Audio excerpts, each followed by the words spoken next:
we were just going through it here. Um, she dreams she is in England. So she's in a foreign country. So that means that she's in a realm that the conscious attitude is not familiar with, you know. So that's like when the woman, the patient in Adler, and by the way, we'll go through the dreams. I mean, I won't. We'll just spend a little bit of time on each dream, but boy, you can learn a lot about symbols in that book by Adler. But one of the things she's going on a journey abroad. Well, this represented that she's on the psychic journey. It's a place that's not familiar to the conscious attitude. And then I would just we'll get to the five in a second. Okay. So anyway, she's in a land of this closer to the psyche. Okay. Tim's here. Hey, hey, Tim. We're just going over a very fascinating dream, and you're Great. going to see, yeah, you're going to see how fascinating this is. This is by Roy's wife Adelaide. She's from China, but so she doesn't have here's the dream. Starts out, she dreams she's in England, so she's in a foreign country. She's in a land that the is far across the sea. So it's this realm that's on the other side of the unconscious. Now, an English couple take her to a tall wooden building to show her an unusual phenomenon. Okay. All right. So a royal couple there, or there's there's Anima and her shadow, possibly Animus and her shadow, take her to a tall tower to see a magical object. Now, here's what Adler said. Now, by the way, Adler's patient is a thinking sensate, and Adelaide is a thinking sensate. Is she a sensate thinker or a thinking sensate, do you think? Probably sensate thinker. So sensate, so intuition is her inferior function, probably. Yes, So yes. that makes this even more amazing. Okay, so this is what Adler says about. I think that she was a thinking sensate. So because her feeling function was her inferior function, but this is what Adler told her. When she had the dream of the great cathedral, and there's a tower there. It's the repository of eternal images, and the room at the top is the room of contemplation.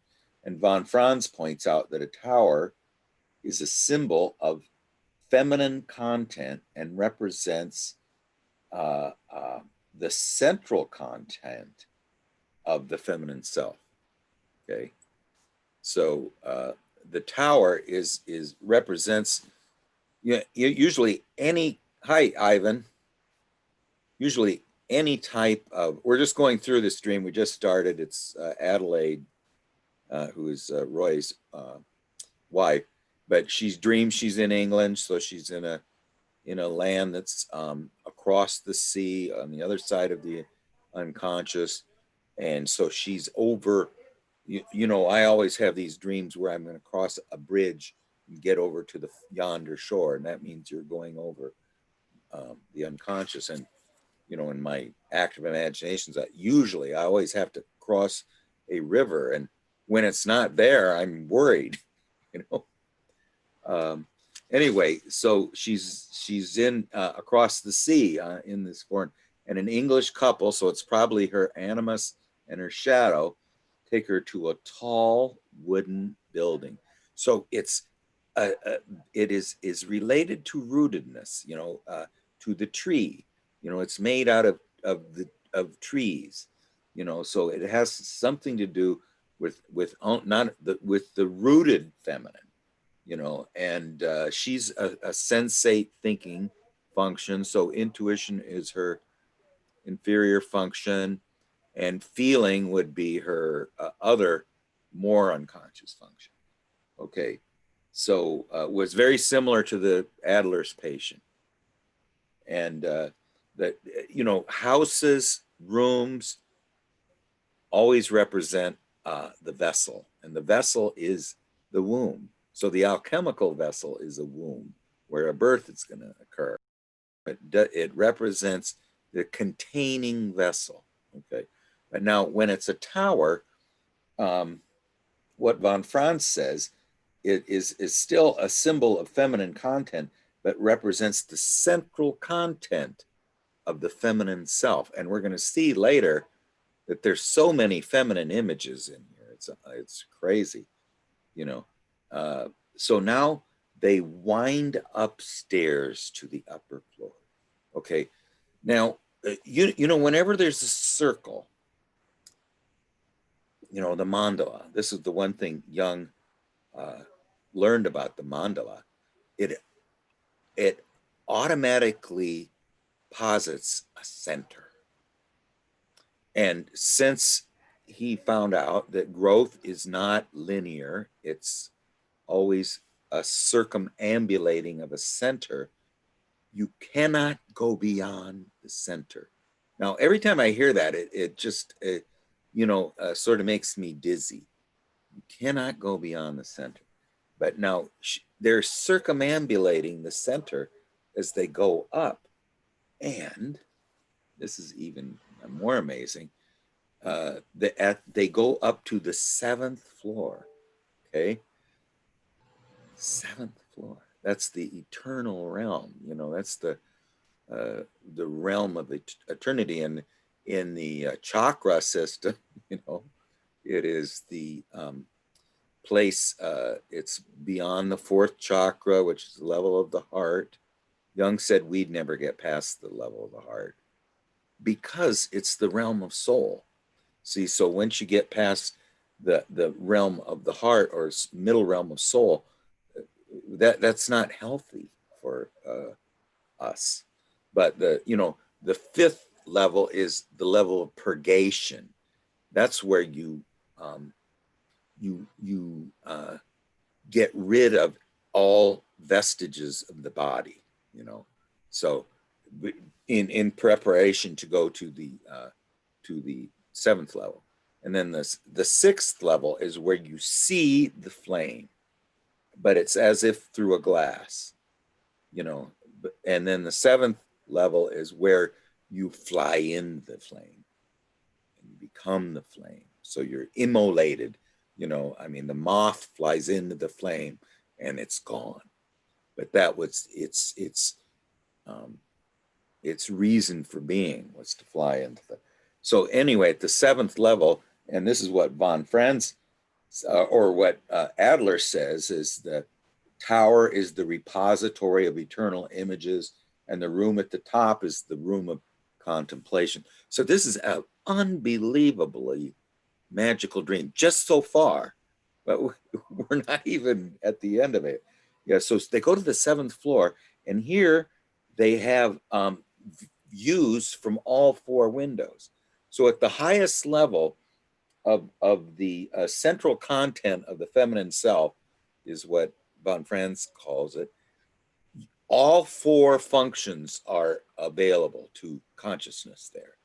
So this is a very unusual place. And, it's the room of contemplation. It's the repository of eternal images. And it represents the central content of the feminine self. And they had to go up in a circumambulating way to get there. You didn't just ascend, you had to circumambulate to get there. In other words, going around the center, in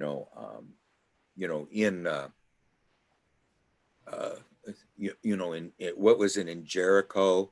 They go around the fortress 7 times and then blow the trumpets, and the walls fall.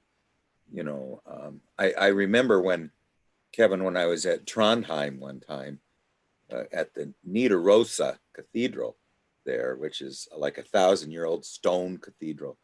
I got lost, and my Norwegian cousins wanted to know where I was, And so I said to him in Norwegian, "Jeg går rundt Nidarosa tre ganger in the clockwise." I went around Nidarosa 3 times in the clockwise direction to unwind its Merkley magic. And she looks at me and then she says in English, she says, "I think you're the one that's Merkley." It means it's strange magic. But anyway, this idea of circumambulating, in Tibet, what do? You go around the stupa, or in Buddhists will go around the stupa. That's their pilgrimage. And then as they go around, they'll make the prayer wheels turn too as they go around. So it's this idea of circumambulating, going up the stairs is very important, and then you go up here. Now it's represented by wholeness. At the seventh, in the seventh level, the windows let you see in all 4 directions. So this means that there's you know that the compass is the orientation now includes every direction. So you're not one-sided at all. It's the place where you are not one-sided at all. And the shadow and the animus took you there. They guided you there. And the animus says, "Look, there it is." Now, what they see is a round flying object like the moon, or it reflected the moon. So it is the symbol of feminine wisdom. The lunar light is feminine wisdom. It is not the harsh, glaring light of the sun, which is this differentiating light, of the lion, the solar animal. The lunar light is silver, and it makes the near seem, it makes the far seem near and the near seem far, and all objects are diffused, and there's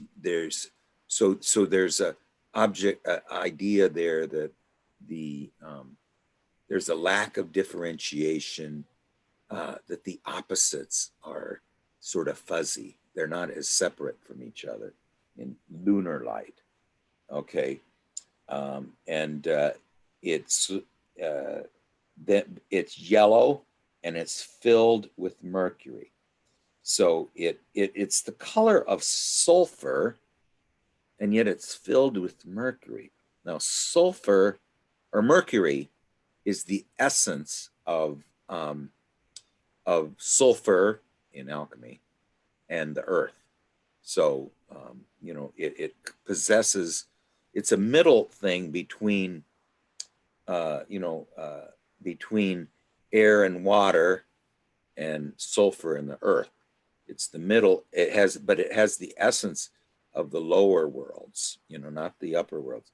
So it has the essence of sulfur energy. Sulfur represents energy, and the earth is, of course, you can't go beyond fire and you can't go beyond the earth. There's they are limits, of alchemical elements, and so anyway, now there's 5 black robed figures that are riding on it. And do you want to describe those figures? What did she say, Roy, about them? She said they look like the devil in the movie The Seventh Seal, which everybody's probably familiar with. It was a pretty famous movie in black and white. Yeah, but it sort of represents also the fact that it's black represents these are black magicians. They're so it is where now the 5. I just want to read you what Adler said about 5, because I didn't know this. This is kind of interesting about the 5. What he says is it represents the sensate thinking function, and it is represents see. Well, you know, there was the five diamonds that this woman flashes in the eyes of her psychological friend to fool them. Well, the Pentagon is this sensate place of thinking sensates. So, you know, it represents a place that's somewhat removed from the psychic realms. You know, it's a very conscious attitude.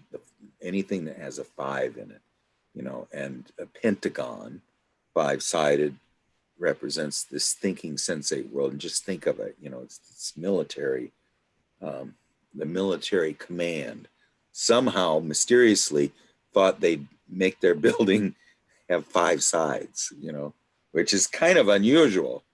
You know, it's sort of unusual, like the party of Wotan choosing the sun wheel that goes in the opposite direction. How did that come about? But how brilliant, or I mean, not how brilliant, but how ominous.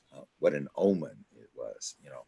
Okay, well then, anyway. So, and the five black robes, so they represent the black magicians. A black magic means you are doing magic, or you're involved in the psyche, uh, psychic activity, only to benefit ego. So, a black magician is using the powers of the invisible world to benefit ego in the outer world, where the white magician is not trying. He's trying to transform. You know, it's more of a transformational magic. And by the way, you know, you'll hear a lot about magic in the black books, and also it's in the red books too. But you know, so Jung's having this talk with Philemon. That's how he meets Philemon in the first place.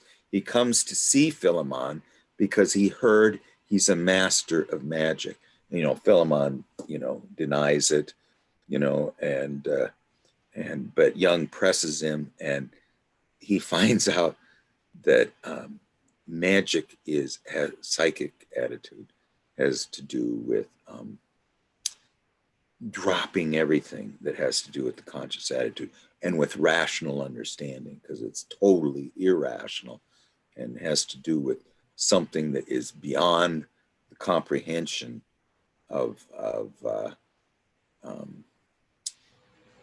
of the conscious mind. And you know, it also has to do with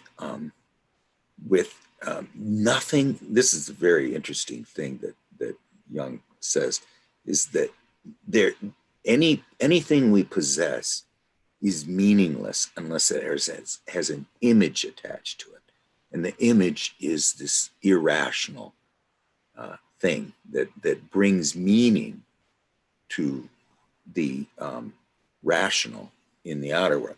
So if you don't have it's empty unless it has that.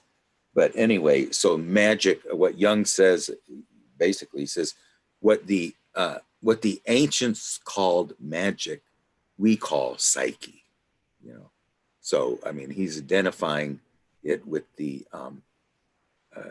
invisible world, and pretty much the you know, the transformation of consciousness going from ego to another center.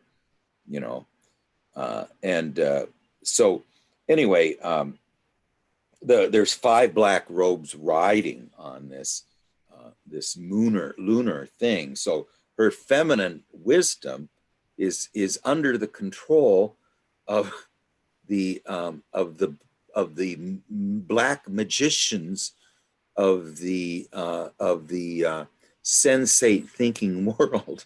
You know, so her feminine wisdom is being held hostage for benefit of the ego and for the thinking, her dominant psychological functions, which are sensate and thinking.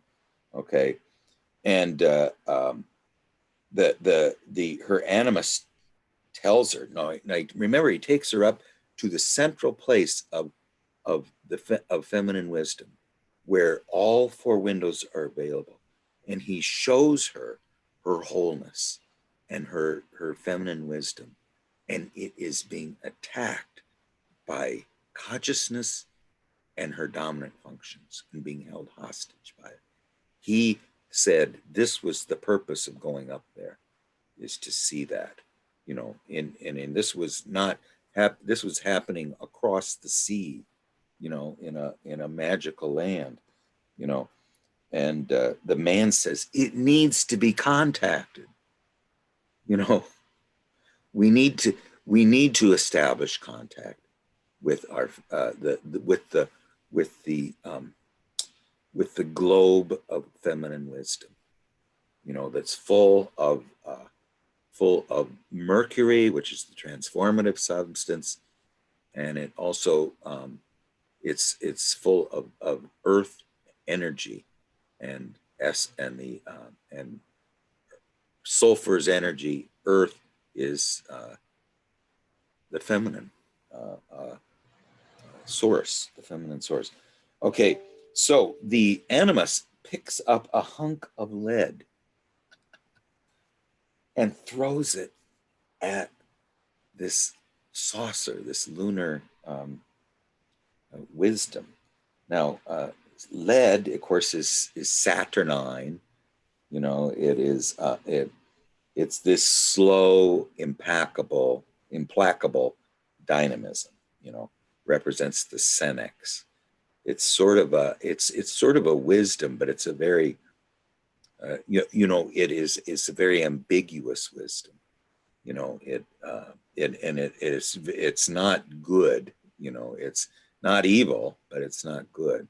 You know, it tends to be very far from the conscious mind. You know, I mean, the saturnine wisdom, the slow moving dynamism. You know, it'd be the what do they have, the you know, we have high frequencies waves, but they have what they call ELF, you know, extremely low frequency, and you know, this is how the submarines communicate with the you know, the Trident submarines. That they communicate versus via a saturnine slowness, you know, but that's the way they can conceal their messages. And anyway, the hunk of lead lands in the lake of Mercury. Now, what do you think about this dream? Yeah, what do you think, Kevin? I'll put it in the chat too. Yeah, I haven't had too much thought on it. I can just perhaps read just this section of Maria Louise von France says about the tower. It's from the book Windows on Eternity. And the tower involves, this is from Maria Louise von France. The tower involves a range of container symbolism. In alchemical tradition, for example, the tower often represents the furnace or the vessel in which the divine birth takes place. In a series of images in the Mutus Liber, the furnace is pictured as a tower, like a three-dimensional mandala within which the whole man or divine man comes into being. In the text of Chemical Wedding of Christian Rosenkreutz, the opus, the work of making gold from the union of opposite takes place within a tower. In other words, the tower is like the hermetic vessel, an image of an attitude of introversion and concentration inwards on the objective psyche. It is the vessel of the soul in which transformation or amalgamation takes place and in which a new light can arise from the cell. Here, out of the depths of the autonomous psyche, God can again encounter man in a new way. Yeah, well, it is you know, it is an elongated um, vessel. You know, it's a vessel that reaches up, longs for the light. So it's what she also said. What you know, Adler quoted about her saying about the tower is it not only represents feminine content, which you are supporting, but it represents the central feminine content. You know, so what do you think, Gary? Well, I was thinking the five daemons. Mm-hmm. These could also represent her shadows. And if it represents her shadows, then it takes on like a completely different meaning, because that would indicate in rising to this high level of awareness that, now she can see the shadows clearly.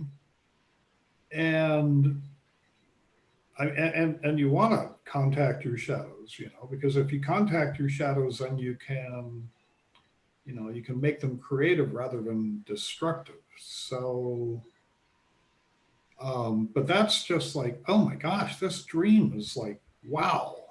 I'm just Well, yeah, it is. I mean, I don't know how she can live with herself after having a dream like that. Yeah, I think we need to bring her in as a soothsayer, Yes, I mean, it's an amazing dream, and I think you had an amazing dream from her before. What do you think, Tim? I'm just absolutely fascinated with all of the symbols. I'm kind of stuck on this idea of throwing lead at the moon. And I keep coming back to that image. So for some reason, that really resonates with me. And I have no idea what that's about, but I really want to think about that. And I might even do some drawing about it. But wow, what a rich resource. I'm just astonished. Thanks for sharing that, Roy. Yeah, when did she have the dream, Roy? About 2 weeks ago. About 2 weeks ago. What do you think, Ivan? There's some interesting contrasts. I just echo what everyone said on the other stuff. It's a really interesting dream. Tim, I was thinking about the same thing you were thinking about with the metals, and it's interesting to me that you have a solid metal being dissolved into a liquid metal, and also that you have a thing like lead, which is kind of thought of as heavy and more to ground bound, versus mercury, which I don't know if I'd say I'd think of that as airborne, but I think of that as lighter, right? So the heavy light Liquid. contrast as well. I don't Yeah. know. Go ahead. Well, I was just going to say lead is about the most solid metal, heavy, other than gold, and then the liquid. But go ahead. I'm sorry. Oh no, that's it. I was just saying I don't have much thought. I don't have much to add to it other than that. Well, yeah. I mean, I think I can. I mean, I didn't have time to look at it until closely until today, but it's just an amazing. I mean, every single aspect of it is unbelievably surprising. I mean, I just, you think you've been surprised by everything, and then in the next image is even more adds to it.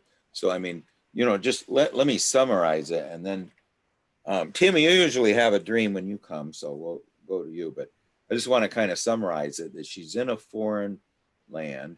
She's goes up into this place of the central feminine content with the with her shadow and her animus.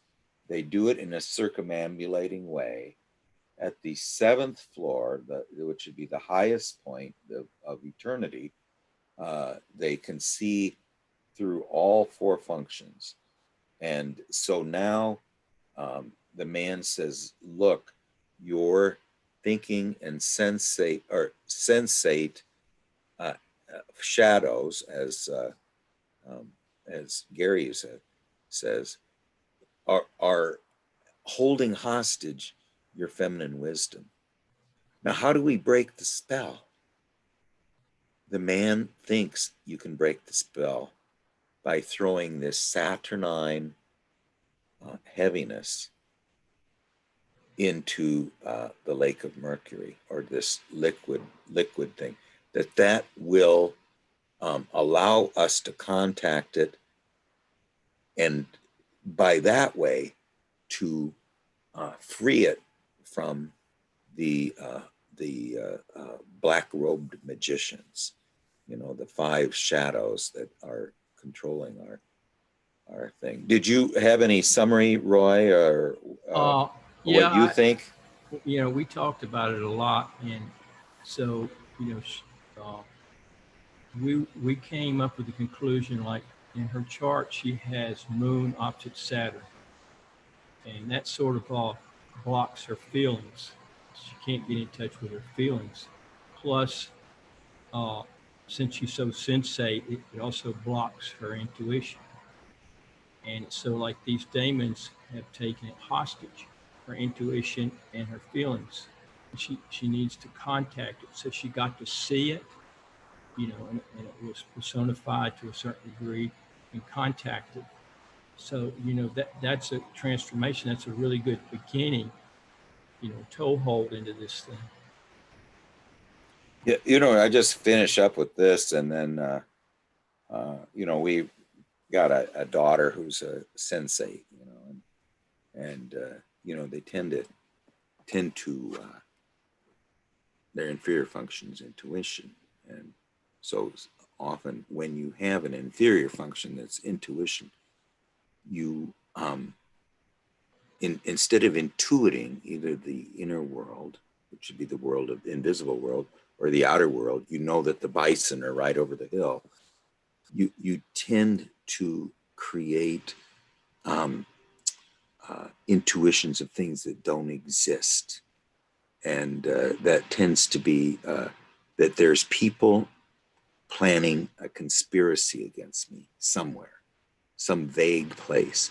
Like, You know, so Adelaide's always building mountains out of molehills. well, Here yeah, it goes. somebody's Like plotting. in 10 seconds flat, man. 10 seconds flat. I have to calm this thing down. Well, somebody's plotting against me somewhere, Right. or there's some Right. vague conspiracy Yeah. that I don't know what it is, but it must explain why things. I mean, there's something going wrong. It's not. It's due to a yet uncovered plot. You know, I mean, that's just. I think, Kevin, you could. That was what I think. If you read psychological or you know, von Franz's description of the sensate, you know, Well, go ahead. you know, Stephen King, he's sensate, and I think that's why he writes such incredible fiction, because he has all these incredible fantasies, scary stuff, where I think he's trying to get in touch with his intuition, but he can't. It becomes very horrific, you know, and he's capitalized on that and is able to create all this fiction.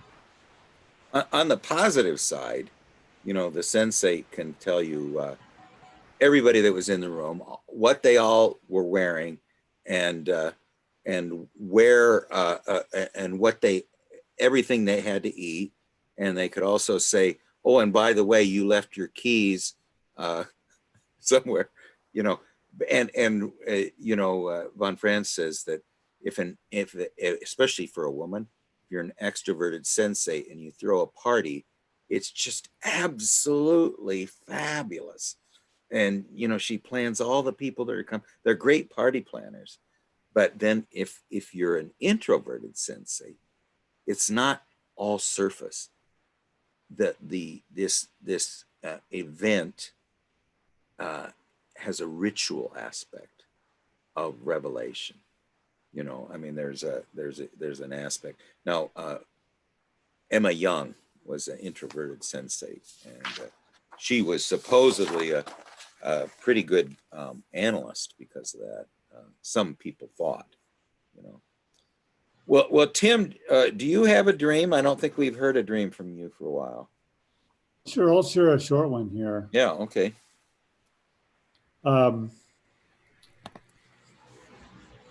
It's called Sacrifice.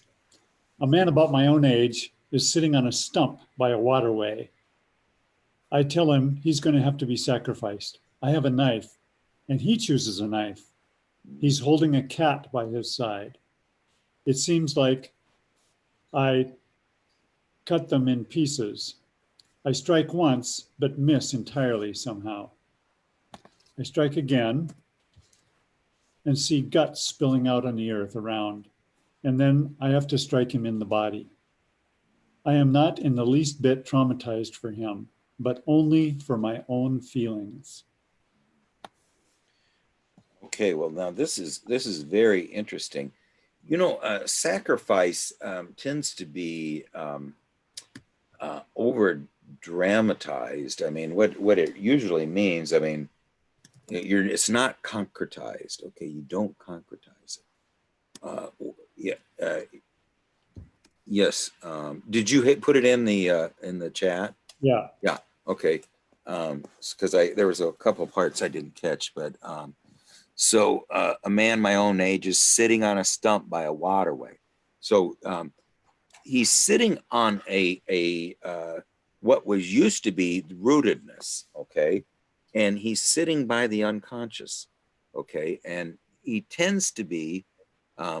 would tend to be normally the shadow. Okay, in most cases. Now that's not to say he is the shadow here, but I tell him he's going to have to be sacrificed. Um, uh, and now, what that means is sacrifice tends to be an expiation for some um, to get something to happen. We have to either find out what's troubling the gods and what they call propitiate the gods. You know, which god have I offended, and which one do I need to propitiate? You know, and the idea there is if we sacrifice to that, or propitiate is another word you could use, um, uh, the this daimon that is offended, it won't be what. Remember, it wasn't it in the Odyssey. I think was it Menelaus was stranded on an island, you know, and because there was no wind, you know, and that was because he had offended some god, and so he needed to propitiate the god, and the only one that could give him the answer was Proteus, who's this truth teller who never ever lies, but he is so mercurial that you have to catch him and hold him and not let him go. And then he starts to change into all kinds of shapes. Now you see, Jung was supposedly one of these people who grabs Proteus and won't let him go until he answers the question. And that means the images that he has in dreams, he would not let them go until they told him who they were. And so anyway, there's some aspect in that something needs to be propitiated, you know, within us. So the ego is, and this is very interesting because now let me ask you this, Tim, because remember the woman in the Adler's thing is her ego and her shadow are very mixed. So let me just ask you this: is your normal ego shocked by this, but your dream ego wasn't? Is that? I would, well, what I woke up with is this really surprising feeling that I have no empathy for this person. Mm-hmm. And that makes me think, well, it's got to be some part of my own unconscious that needs to be A very rejected part of yourself, which you have no empathy for. right. Yeah. And he's with this animal figure, Mm-hmm. and so it makes me wonder. You know, my sensation is the inferior function. So I wonder if it has a connection there. Well, the knife is the differentiating thing. You know, this is what we this is how we take you know, who's the guy that went, they always wield the sword of discrimination, you know, which is the thing that cuts things in two, you know, so that we can identify and the opposites, you know. So, but I'm getting a little far afield here. You're sitting on a stump, so he's sitting by the rootedness, by the unconscious. I tell him he is going to have to be sacrificed. So this very rejected aspect of ourselves needs to be sacrificed. Now, if we were saying sacrificed, it is going to be. Now, there's one thing. Why would you sacrifice it? Why would you say I'm going to sacrifice it rather than I'm going to just kill you? You know, I mean, in other words, we're not just killing this aspect; we are sacrificing it. So we are appeasing something. Okay. Now, it's a very rejected aspect of ourselves. If we were just going to kill it, you know, that would be different than sacrificing it. Okay. Now he chooses a knife and he's holding a cat by his side. So he's holding the feminine instincts, you know, by his side, the thing that always lands on its feet. So it's that instinctive part of our that always lands on its feet. And it seems now what I'm not sure if this is got a typo in it, but it says I have a knife and he chooses a knife. He's holding a cat by his side. Is that? And then it seems like I take them in pieces. Oh, what can you restate that a little bit? Well, that's the way I originally wrote it. And Okay. I don't know if I meant cut him in pieces. Yeah, you were going to cut him in pieces. So, yeah, that would be really what you would normally do with a sword or a knife, is you're going to take something and you're going to separate it into different. Um, you're going to take it apart. Okay, that's really what differentiation means. I mean, in other words, if you're dissecting something, that's you would do that with discrimination with a knife. If you're going to take apart a watch, you know, and see how it runs, you know, you usually do that with a screwdriver, which is sort of a sword, you know. So really, it's the sword of discrimination is going. Now, what's your inferior function? Sensate. Sensate. Okay, so you're an intuitive. Are you a intuitive feeling function person? You think? I'm not sure what the difference is. Well, I would say that your auxiliary function is probably feeling, not thinking. I think he said he's INFP once, so Yeah. intuitive feeling. Okay. Yep. Yeah. Okay. So if you're an INFP, then feeling is your dominant function. No. Yeah, your feeling would be your dominant function, right, Kevin? I mean, so in other words, if you're an INFJ, then you'd be an intuitive. But if you're an INFP, you'd be a feeling function person. Yes, so then feeling. Yeah. So, but anyway, your inferior functions, if you're an INFP, would be thinking, and thinking really means, you know, my wife is an inferior thinking function person, and I always tell her, you know, thinking is so overrated. You know, IQ. You know, I mean, we measure everyone by their thinking function. This is not how you measure people. You know, I mean, in indigenous peoples, the sensate is valued, or the intuitive person is valued. You know, So discrimination would be a feeling, would proceed from feeling rather than thinking, right? Yeah, if you're well, with feeling function, like for instance, my wife, you know,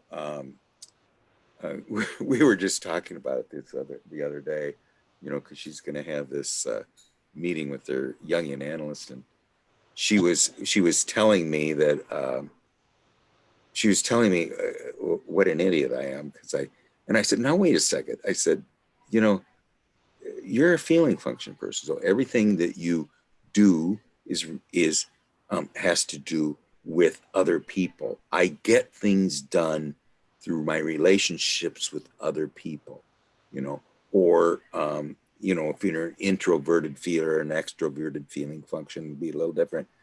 But she's looking at me like, okay, we had all kinds of people come and help us with the Duray show, or, you know, the cleanup. And she says, see, you need to have relationships with other people, because then they come over and help you clean up the mess.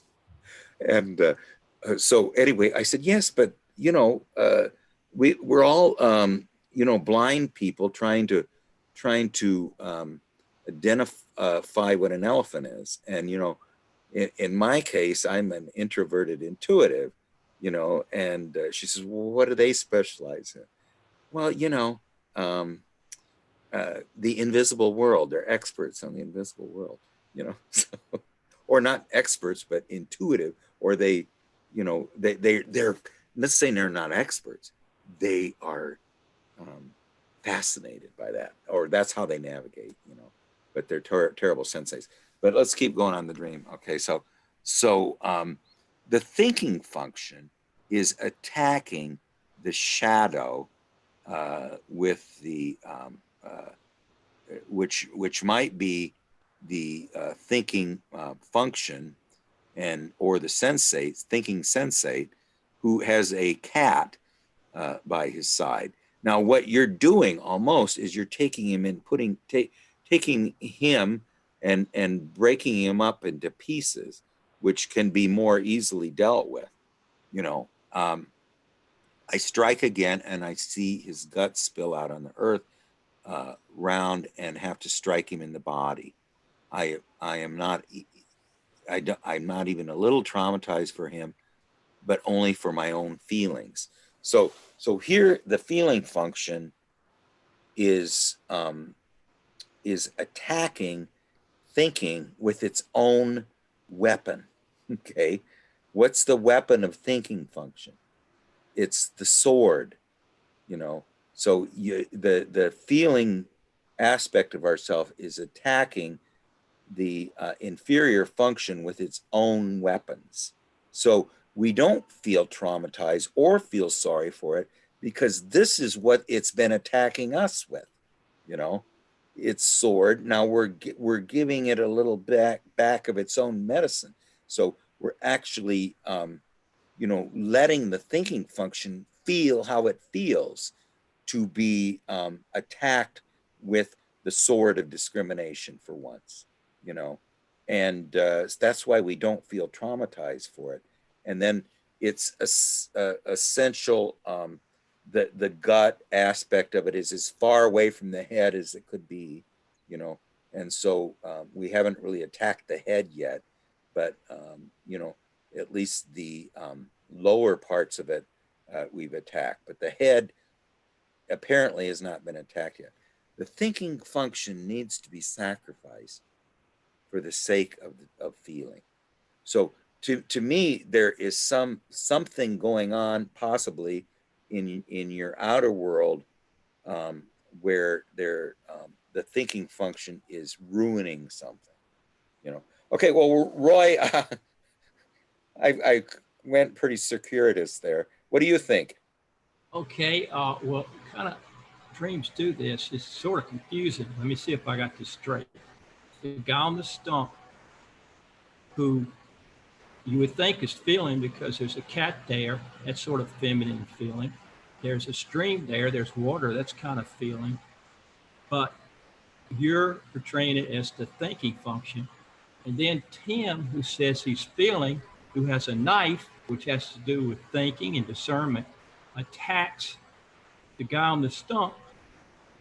So they're kind of switched places in order to teach the guy on the stump how it feels to be attacked by thinking. I mean, you know, this really boggles the mind. Did I get this kind of straight? Am I understanding what you said, Craig? Well, yeah, I mean, that's just my first stab at it. All right. Well, dreams kind of mix things up like that. You know, kind of really wakes you up. It's interesting, very interesting. Gary, what do you think? It's a wonderful dream, and I love every part of it is fascinating. The especially the fact that the dream ego and the outer ego are not traumatized by that. That's why I think it's revenge. But what do you think, Gary? Well, so sacrifice, I mean, as you said, in dreams, that can often actually be a good thing because, maybe you're letting go of something that needs to be let go of. And so I don't know. I really like what you said. The only thing I wondered about is this cat that's by his side, and it's also by a waterway and sitting on a stump. That, I don't quite understand. The cat means something, and I'm not sure that we've got it. It could be the instinctual part of that aspect, um, but but yeah, I'm still thinking. When the animals are near, this is what Jung said, when the animals are near, the instincts are near. So the fact that the thinking function, if we're right, person who we really need to get revenge on, and yet it isn't just revenge, it's also going to propitiate something. It's going to allow us to proceed without obstacles. What do you think, Ivan? So I was thinking about that cat too, because it's the instinct, but it's a domesticated instinct. Yes. It's being contained by another aspect. And so to me, maybe the sacrifice is the sacrifice of the domestic instinct, or domesticated instinct, so that something can take its place. Yeah, that would be somewhat like the shoe-billed stork going after the dachshund, which is a very is an instinctive aspect of ourselves, which has been shaped by ego. So it was originally an instinct, but it's been distorted by ego. What do you think, Kevin? Tim, can I just ask, what color of the cat was it? What color? Yeah, it seems like it was dark, but I hadn't thought about that. Yeah, I think this is a bit tricky one because the symbol of cat being either a feminine and so on. I feel like this is gaining ownership and controlship of your psyche. I think that the cat is autonomous impulse in your psyche, which is also in terms of just the exposition where you are sitting or where the person is sitting. And with the water, water is it constantly streams, so constantly motion, thoughts, feeling, and this is sort of by the edge of it. So I feel like this is gaining control. Yeah, like I said, ownership of the psyche, because I think this cat is bothersome for your overall well-being, and I feel like killing it is probably the right attitude, and your dream shows it. Like you weren't bothered, and your dream ego was not bothered. So I feel like it's taking ownership of your psyche. Well, hi, Charles. Well, I'm going to put sorry. Tim's dream in the chat one more time. Sometimes if you just come in, you don't see the dream. So Charles, I put the dream we're discussing in the chat again. I don't know if that helps. But I like Kevin's point here is, let me just say this, the thinking function is holding our feminine instinct, and that's not good. I mean, the thinking function, the shadow, is in control of our feminine instinct, not us. not the feeling function. The feeling function and the feminine instinct should be having a very close relationship, and yet the thinking function is sitting there with it, so the thinking function is also sitting on the rooted stump. In fact, it may have been the one that cut down the tree, and the fact that that tree is a stump now might have something to do with the shadow and the thinking function, that he's cut down all the trees, so there is no trees anymore. They're just a stump, and he's sitting beside the unconscious. So he's cutting us off from the water of life. He's cutting us off from the feminine instinct. He has cut off, with his sword of discrimination, he's cut down the trees, and he's sitting on the stump, So now we see him and we say, you have our feminine instinct. You have cut down the tree of life. You are keeping us from the water of life. You need to be eliminated or sacrificed, And how are we going to do it? With your own weapons, with the sword of discrimination. And Well, the fact none of us have mentioned is that he also chooses a knife. And I'm curious about that, because if the thinking function is discrimination, why in the world am I more effective with my knife than he is with his? Because it seems like it's going to be a duel or something. Okay, so when you say he chooses a knife, you mean that he armed himself. Yeah, not that he told you which knife to use. Oh. Yeah, I was just thinking he was telling you, why don't you use this knife, not that one. But so he armed himself, okay?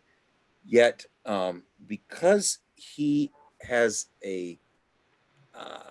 you would think he's more effective at that, but I think the idea is on whose side is the libido right now.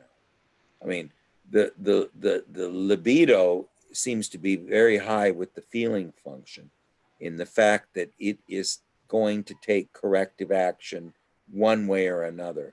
It is coming into the thinking function, and it is telling it has to be eliminated, and it tries to arm itself, but you are, or the feeling function is seems to have the upper hand here. So I would say that would be my theory on that. What do you think, Roy? Or Charles? Why don't you read it and then give us your opinion once you read it? Go ahead, Roy. It actually did not show up in the chat. Okay, well, I'm gonna. Oh, yes, I didn't hit return. There it is. Okay, so what do you think, Roy? I mean, this is again, it is a very mysterious dream, yet very. You came up with one of the most wonderful dreams about the castle and the Temenos and the water that doesn't wet us. So this followed that dream. So go ahead, Roy. Yeah, let's tie in some of Tim's dreams here. Like he has a dream where a woman's in a closet and they burn her up. And then Tim's sort of attacked by two reptiles. And Tim has a dream about a big house. He's interested in the architecture, and he goes in there and he meets an anima figure, and he goes through like this shallow water. So that there's both of those dreams have contact with the feminine. And this dream has something to do with the feminine. It's something from the feminine trying to tell him something. But I'm not sure what it is, but it seems like there's some kind of connection in these dreams. You got anything to say about that, Tim? Or disconnect? Yeah, separation from the feminine. The dreams might have some sort of functioning relationship. I think that we could put them together, stitch them together. What do you think, Tim? Do you see any relationship between this and the architecture dream, or not? Boy, I hadn't thought about that. I'm gonna have to cogitate on that. I've always thought that I um, because I do art every day, and because I live in this studio, which was originally designed as a Catholic home for wayward women, and there are a lot of spirits in this studio, I feel like I'm really connected with the feminine, that I've been able to process that energy really well. But this makes me think that maybe there are parts of the feminine, uh, of the Sophia figure, maybe that I haven't been able to understand, that is still trying to get through to me. That makes some sense to me. Do you have any other thoughts about this, Gary? No, this one's, I like what you said about the stump though. And, and then that it probably had destroyed the tree. And of course, when you think of like trees, that's sort of a life force. So, it does sound like, okay, this being has to be removed because he's impeding life forces. But that's all I've got to add. How about Charles? Or Ivan? Why don't do you have any more comments about it, or? No, I don't have anything to add. Okay. How about you, Kevin? Yeah, I just want to clear up what is being killed. Is it a cat or is it a guy? I think it's the guy. Yeah. Okay, so the guy is being killed, which is holding a cat. Yeah. Or there's a cat by him somewhere. Yeah. Well, I don't have much to add. I do feel like I said, it's taking ownership of your psyche. It's a shadow figure that needs to be gone, and now it's gone, and so yeah, so it's a totally change of of psychic scenery. But the thing is, the cat will be free now, and the question is, will this cat be a good or a bad thing once it goes wild? Or cat can be a wild thing, so it doesn't necessarily mean positive thing. So I think I would need to look for further dreams to see how this cat really will affect your psyche now that the shadow has been killed off. For To be honest, for all we know, killing him could also make the a wildcat go loose. We don't really know that, but there is indication that he should be gone. But still, I would still be sensitive to future dreams. What do you have any thoughts about it, Charles? After you kind of heard what's So in the dream, do you know that this guy cut down the tree, or was he simply just sitting on the stump of it? As far as I was concerned, he was just sitting on a stump and there's no connection. Okay. Yeah, I mean, I think I mean, I can kind of see a symbol of like, he's sitting on the stump, like kind of impeding its growth. But it's, I don't know. I I feel like it's not a lot of information to go off for someone to be like killing the other person. Not a whole lot of wrong seem to be done. So I don't know. It's really interesting that like not really a whole lot happens before you just decide, well, I have to sacrifice you now. So there must have been some way we must have known about it. So Yeah, you could. Yeah, go ahead. You're kind of cutting out, but well, this has all been really helpful. so I really appreciate your input on it. yeah, it's like I'm struggling to find. Tim, did you know this person? Did you? No. Okay. Did he appear malevolent? No? Okay, but there would needed to be a sacrifice. Yeah. Yeah, and is there any indication of what the sacrifice was for? None. It makes No, me think okay. that there's an earlier part of the dream that set it up Well, somehow. that's what I'm thinking is that Yeah. there's an untold story here. Right. But let's just so in other words, we're coming in the story in the middle, yet there is an offense somewhere that needs to be propitiated, and this person is definitely seems like a shadow figure, and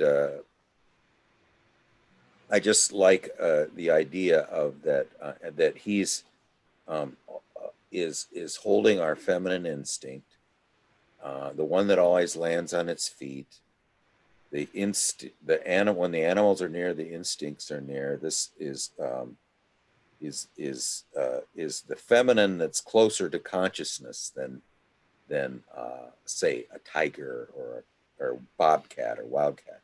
So it's the more conscious feminine. He's this person who needs to be. He's holding a valuable thing. This shadow figure is holding a very thing that of great value to us, you know, and there he just does not have a. I guess yeah, there is an aspect here of a not a there's an amoral aspect in it. There is really no good or evil. It's just an act needs to be performed, and he's going to try to defend himself, but he's really helpless to some extent, you know. So if I was just going to sum it up, I would say that this that I guess that I would definitely do it this way if this is my dream, even if I had missed a part of the dream, and I was a feeling function person, and I'm dealing with swords, which is the weapon of the thinking function, and and I feel no remorse whatsoever. I'm feeling that I'm giving this thinking function back what it's been giving me. And as far as who we are sacrificing to, I would guess it isn't really a sacrifice, but it's that the only way that we can move forward is to remove this obstacle. Now, it is a living being, but it needs, there is no way forward with this living being here, sitting on the stump near the unconscious, holding the more conscious feminine, and is a threat to the feeling, to the outer conscious attitude, a very real threat to the outer conscious attitude. This is why like in Charles' case, when he had when he found out that there was that there was an alien presence that he was unaware of, that the shadow knew all about. What felt threatened was ego, and that was why it was frightening. Now, in this case, it is the ego function is saying, I cannot proceed in the conscious world if the thinking function is going to be in control, if the shadow is going to be separating me from the feminine. So there is this unconscious thinking, the thinking of the unconscious is separating me from the feminine. So and if in my case, if my sensate function is the unconscious, and so one of the things that would separate me from women would be the fact that I'm not very tactile. You know, I'm not very, you know, I don't seem to be suave and debonair and, you know, you know, you know, say the greatest sensate, like, oh, who is Rudolph Valentino, okay? You know, some sensate hero of the feminine, you know, who's just sweeps them off their feet. You know, I don't do that. But so if I want to have a relationship with the feminine, I've got to get rid of this aspect in me, which is seems to be is separating me from the feminine. Now I don't know how the thinking function would separate us from eros, but anyway, I think there is trying to deal with the thinking function. Trying to deal with the thinking function is, you know, the sensate attitude in myself, and everybody else can talk about their inferior function. Is it makes me swear and use f-bombs. I break things. I get lost. You know, it is really in some cases crippling. Yet it's the open door to the unconscious. So the only way that I can get in touch with my soul is through the sensate. She's an extroverted sensate. I'm an introverted intuitive. Anyway, I guess I'm beating that to a thing. But anyway, I'm going to think more about both these dreams, if you don't mind, and I'm going to maybe do a little summary tomorrow. Tim, did you have any concluding thoughts? Or No, but that gives me a lot to think about, and I think I'm going to do a little more dialoguing about it. yes, See what comes up.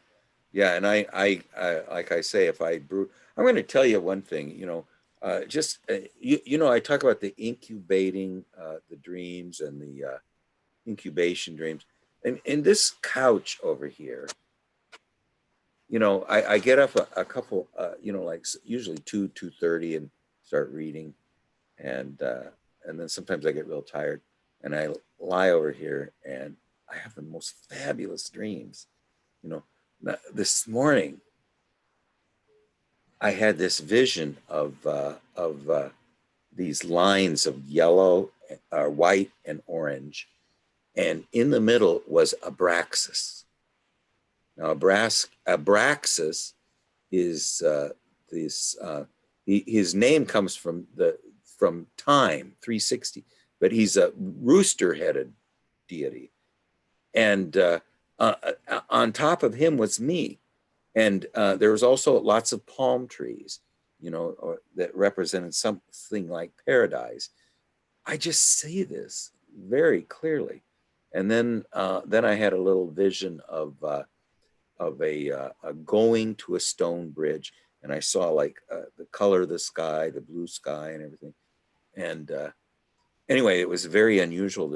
And when I was thinking about it, I was so grateful. I just burst into tears. I mean, I hadn't ever had such a clear vision, and I haven't done anything with it yet. But I'm just saying, I think I found my place of incubating dreams.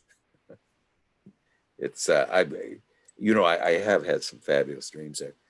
Well, does anyone else have a dream, like either Kevin or Gary or Charles or Ivan? Anybody?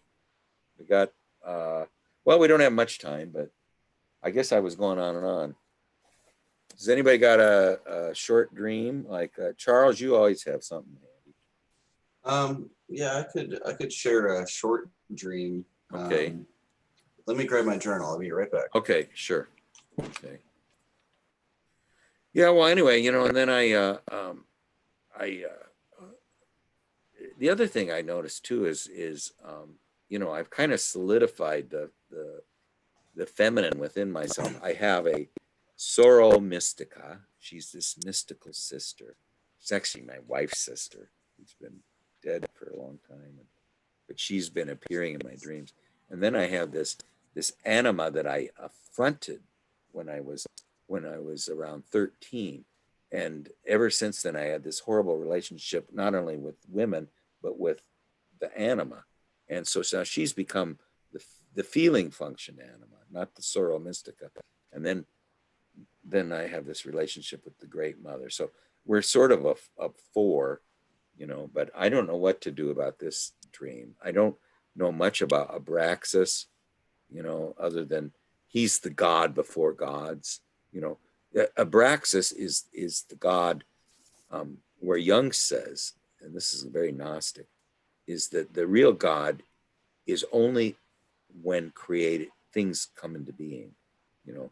So God, unless there's something created, there is no God, you know. But Abraxas is the God before that. But we'll learn more about that in the Black Books too, I'm sure. And also the one thing that people who knew Jung during the Black Book years said, Jung's God is Fanes, you know. We're going to learn about Fanes. I don't really know what the difference between Fanes and Abraxas is. Well, go ahead, Charles. Okay. Are you ready? Yeah. I thought that's kind of a cool dream. It's interesting. So, I'm on a cook line in a kitchen, and Edward Eniger is walking by and brings over a container of water, and he spills it all over the place in front of me. And I say to him, "You're always bringing me symbols, Edward." He kind of writes it off and, doesn't think anything of it. And I say something like, "Life is a painting, and all the events are interwoven brushstrokes of God." He looks at me and says, "There's a mystical thinker who has the same kind of thoughts and ideas." Mm-hmm. Okay, now, can you just say that one more time? Just go through just do what you did, but I just want to understand it completely. Hi, Dawn. So I'm on Saying hi. I'm on a cook line in a kitchen. What's a cook line? Oh, you're on a cook line in the kitchen. Yeah.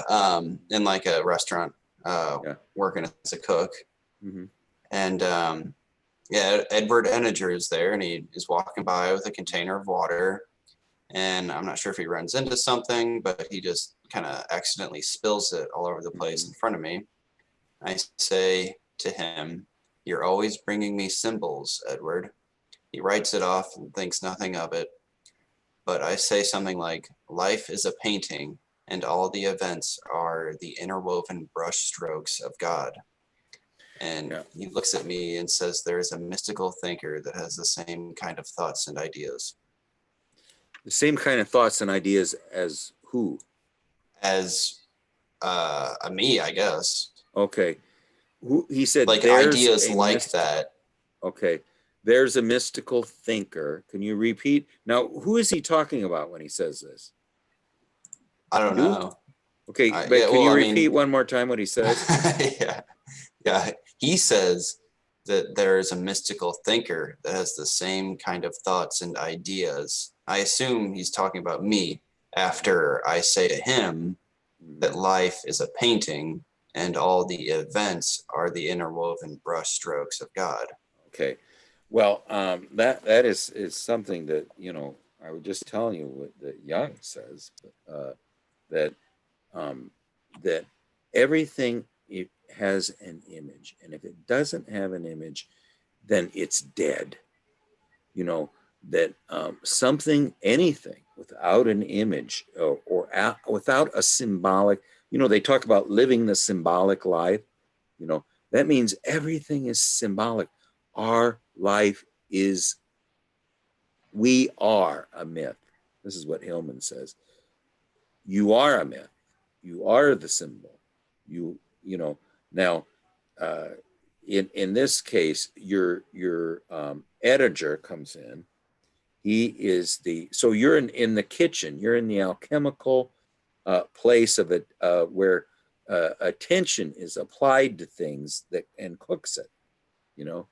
And the wise old man comes in with the water of life and accidentally spills it.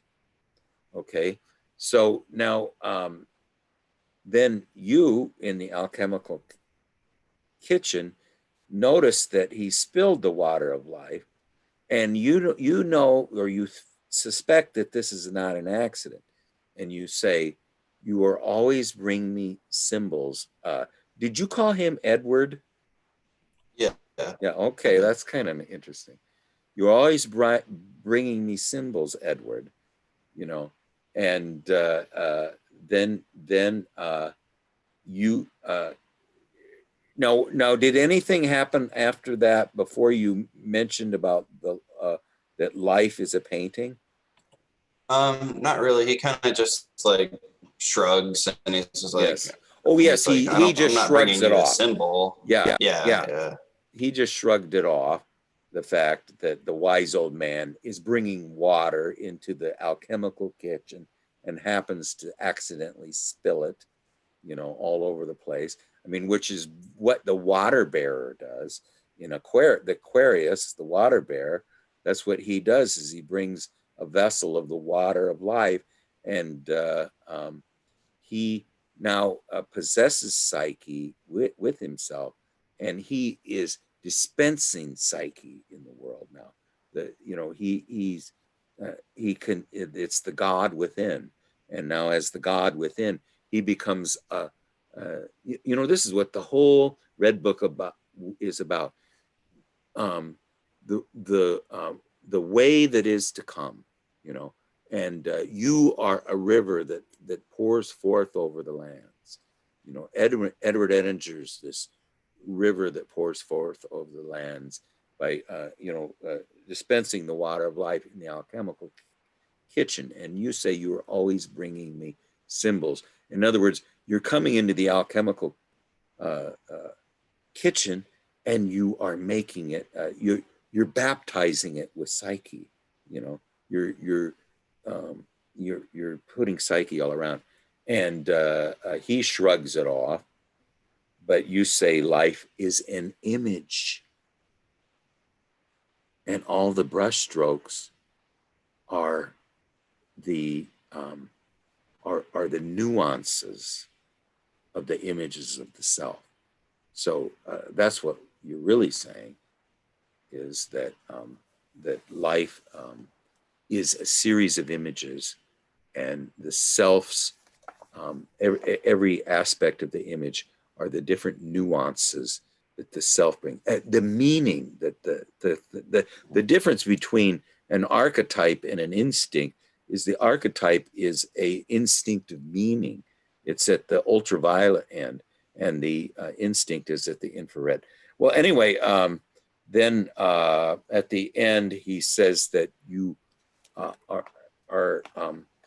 someone of the psyche. You seem like you're developing a relationship with the psyche. Okay, well, let's hear a little bit from everybody. We've got about 9 minutes. Go ahead, Roy. Yeah, that sounds really good, because Charles has had these bad experiences with authoritarian people.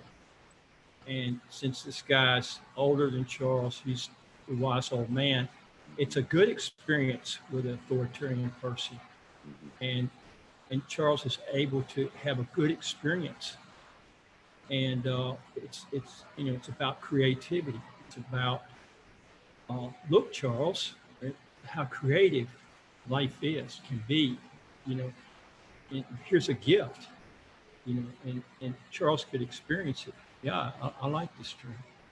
And is a very it's a dream of where there's a lot of relatedness, and it seems to be a dream of equality as well, where there's that Charles has a strong position here. What do you think, Gary? Yeah, what a nice change from some of the previous ones. I mean, it shows like coming of insight and a different way of seeing things. I don't really have anything to add on top of what you and Roy have already said. But it's beautiful dream. Very beautiful. What do you think, Tim? Well, I'm kind of envious. I wish it was my dream. Mm-hmm. It's very beautiful. Feels to me, I'm taking this pretty literally, that Edinger is saying Charles, you're a mystic. And I noticed that a lot of the dreams that I'm hearing, there's a particular aspect that really intrigues me. And in this one, it's this idea that the brushstrokes are the interwoven brushstrokes of God. And as a painter, you know, that is very, very meaningful to me. I think of this movie that came out probably 20 years ago with Robin Williams, and maybe somebody can remind me what this is called. It's this, he plays a doctor whose wife dies in a car accident. What dreams may come? What's Yeah. that? What dreams may come? Yeah, maybe so. But he goes into this world that is like Van Gogh, that is just full of brushstrokes. And I immediately thought of that when you said that line, interwoven brushstrokes of God, that there's this immediate aspect of encountering life on a very visceral level that to me is a glorious and sort of unending invitation. Yeah, the interwoven kind of reminds me of the Norns, you know, the weavers of the spells of mysticism. You know, they actually, there's warp and woof, you know, there's the weaving aspect. What do you think, Kevin? Yeah, I was a bit curious of, I know Charles have worked with water before. And Well, Charles, yeah, what just was a your little bit. relationship to water? It was about what?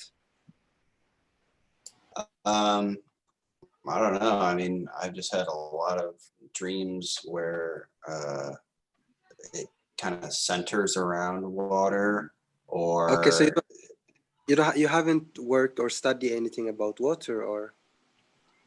not like. I mean, I've been a dishwasher a lot. If that, Yeah. I have a lot of professional experience working with water, I guess. And I I don't can think perhaps, that's coincidental either.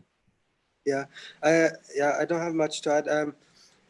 Yeah, I feel like at least when you are in your transforming vessel, you take on the role of a wise person, and the coming of Edinger, I feel like also, you know, he says you say he brings you symbols. I feel like also that's your, I don't know. I feel like perhaps you're getting more comfortable with dream analysis, and so he's the one that brings you symbols, and that could also be a relationship. Now I'm talking just complex wise, and that could be a relationship to your readings on perhaps alchemy and so on. And yeah, but it doesn't take away what others says from a more deeper level. I'm just talking complexes now. What do you think, Ivan? You got any comments?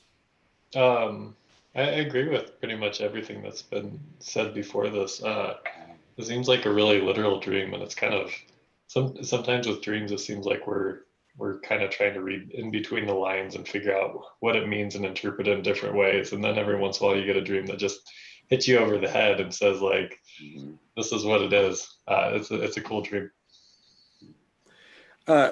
Hi, Dawn. Did you have any comments about it, or you just kind of observing this time? Or you know, let me see. Oh, let's see. Let's see. Okay, yeah, Dawn. You know, Dawn. You know, if you want to bring a dream next time, you could be the first one too. If you have a dream to bring in, and don't worry that you know. Like I always tell my wife that you know I am a man not by choice. I just happen to be one. You know, I've always considered myself a human being first. So I think we're all human beings here. But I wanted to read you something. First of all, you know, this deal, Carrie Baines told Jung that one of the reasons that the Red Book really needed to be published was just because of this idea of what anything in our life lacks without the hidden image. You know, if it doesn't, that if you only possess the thing, you only possess half the world. In other words, there's a missing half, and the missing half is the image. But this, here's a interesting little thing. We'll just close with this. This is from Kurt Vonnegut, you know, who is a painter, by the way, you know, and he says, the canvas, which is to say the unconscious, considers the painter's first stroke and then tells the painter's hand how to respond to it with the shape of a certain color and texture. And then if all is well, and remember, life is an image, life is a painting. So the unconscious considers our first stroke, and then it tells our hand how to respond to it with the shape of a certain color and texture. And then if all is well, the canvas ponders this addition and comes up with further recommendations. So you know, it's just this this idea of the unconscious. Well, let me just say this: is Jung always said that if we there's two aspects of dreams that need, or any dream, anything that any content of the unconscious, he says in the transcendent function, requires two things. One is creative formulation, which is art, some representative in a non-verbal form, okay, and then a verbal understanding of it.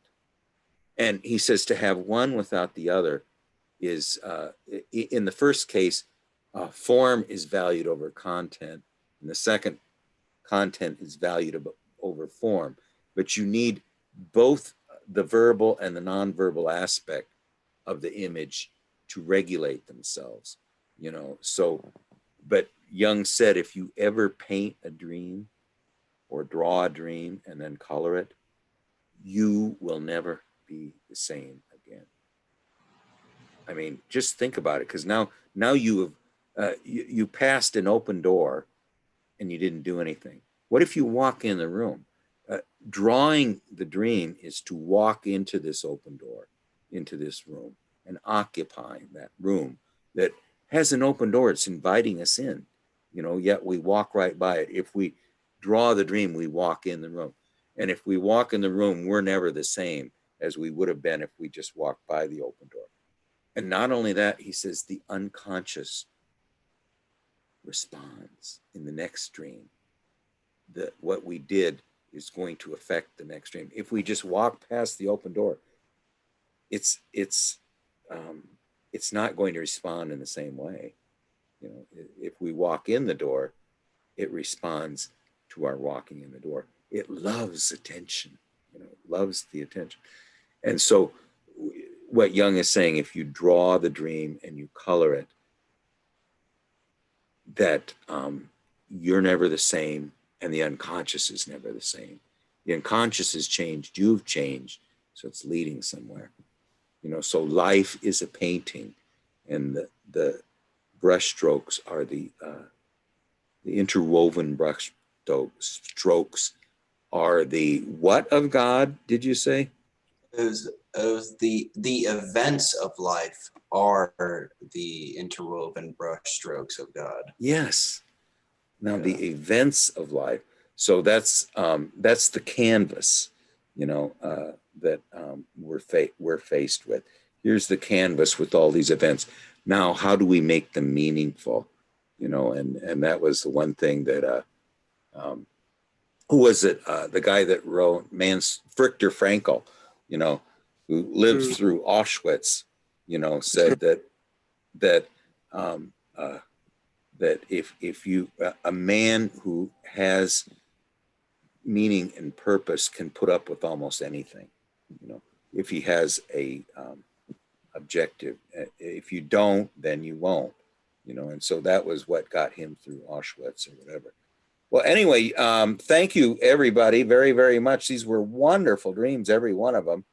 And Dawn, if you want to come back next time, we'll put you on deck, you know. So anyway, thank you, everybody. I just magical moments for me, and maybe it'll affect my incubating couch here. So we'll see you all later. See Thanks, everybody. guys. Good night.